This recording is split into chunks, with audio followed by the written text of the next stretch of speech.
দুর্নীতির মধ্য দিয়ে আজকে বাংলাদেশ এত নিচ স্থানে এসে পৌঁছিয়েছে। দুর্নীতিতে 2001 থেকে 2006 সাল পর্যন্ত বাংলাদেশে দুর্নীতিতে প্রথম স্থান অধিকার করেছিলেন, চ্যাম্পিয়ন হয়েছিলেন।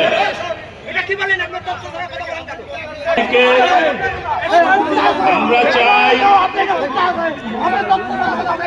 আমি একটু সবাইকে ধৈর্য ধরার জন্য অনুরোধ করবো, আপনারা একটু ধৈর্য ধারণ করুন।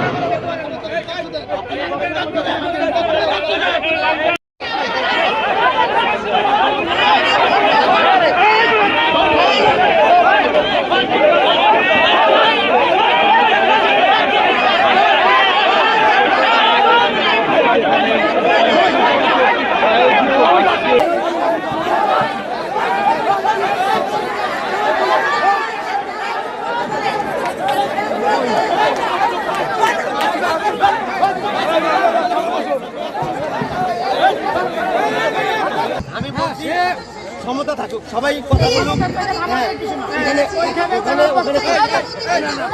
সেই দুর্নীতির কথা বলাই তারা উত্তেজিত হয়ে গেছেন আমার উপরে, তারা আমাকে আক্রমণ করতে এসেছিলেন।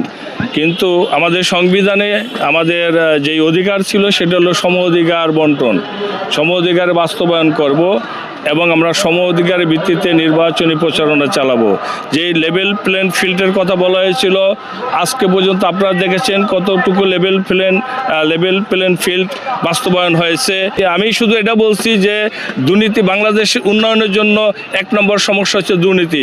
এই দুর্নীতিকে আমাদের বন্ধ করতে হবে। ক্লিংকার বেশি থাকলে সিমেন্ট বেশি খাঁটি।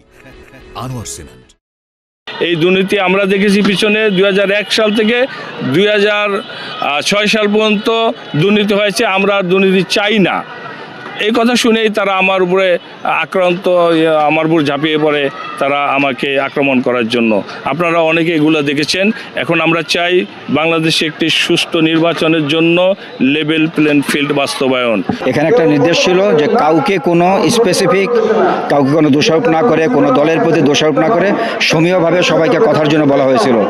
যদিও সেই ক্ষেত্রে আপনার তথ্য ভিত্তিক না নিয়ে কথা বলা হয়েছে, যার জন্যই সাধারণ ওই থেকে দর্শকদের ভিতর থেকে ওই কথাগুলি এসেছে। আমি ন্যাচারালি তো আশা করি না, আশা করি নেই যে দর্শকদের ভিতরে এরকম একটা হবে। আমাদের প্রার্থীরা যারা আমরা ছিলাম তারা তো আমরা সুন্দরভাবে পরিবেশ বজায় রেখে কাজ করতেছিলাম, কিন্তু দর্শকদের ভিতরে এটা হয়েছে, এটা আসলে সত্যি আমি মনে করি যে এটা ঠিক হয়নি।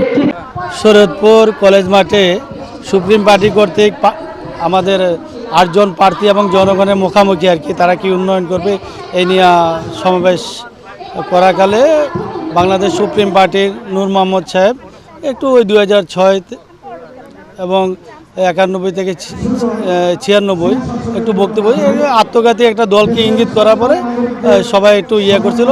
এখানে কোনো কিছু হয় নাই, আমি তাৎক্ষণিক আইসা সবাইকে বসাই দিয়েছি, এই আর কি। ওদের মধ্যে আর কোনো আপনি বক্তব্য দিতে পারবেন না, আপনি বক্তব্য দিতে পারবেন না। আমার বক্তব্য আমি দিব, আমার